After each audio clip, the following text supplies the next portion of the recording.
Under winter skies scarred by air raid sirens, Ukrainian President Volodymyr Zelensky struck a defiant tone in Kyiv, declaring nobody plans to surrender as fresh talks with Russia move forward. Standing alongside NATO Secretary General Mark Rutte, Zelensky signaled openness to dialogue, but ruled out territorial compromise, saying Ukraine would listen to Moscow's proposals without yielding its sovereignty. Our team will be receiving the information from the Russian side, that the team that then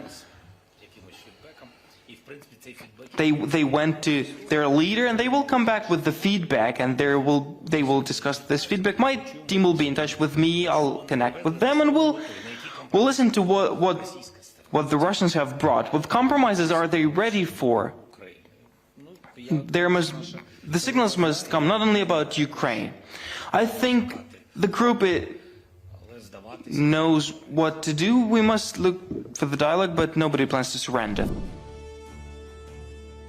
Zelensky accused Russia of bad faith, saying Moscow violated a US-backed request to pause strikes on energy and critical infrastructure during negotiations.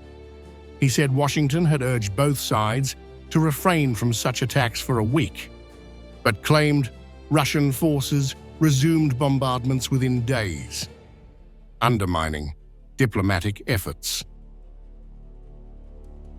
According to Zelensky, Russia waited for the coldest days of winter to escalate its assault, launching 71 missiles and around 450 drones as temperatures dropped below -20 degrees Celsius in parts of Ukraine. He described the strikes as calculated cruelty, saying Moscow delayed its attack to maximize civilian suffering.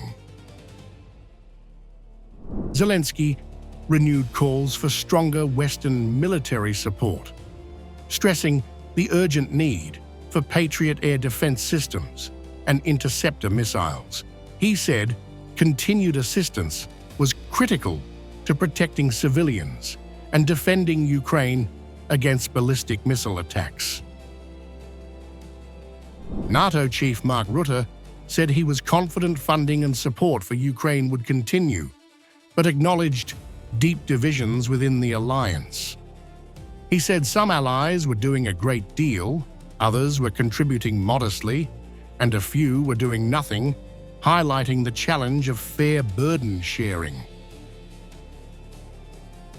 A lot of allies are doing something, a few are doing nothing, but most are now involved in Pearl. But we need a better burden sharing within NATO. That's what we are working on.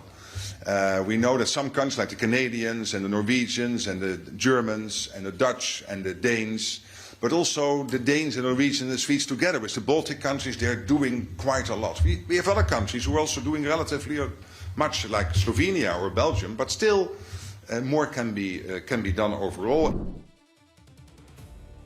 Rutte praised US efforts to push de-escalation and said Ukraine was ready to pursue a deal acceptable to Kyiv, but warned Russia's latest strikes sent a really bad signal. As talks are set to continue this week, the contrast between diplomacy and intensified warfare underscored the fragile path ahead.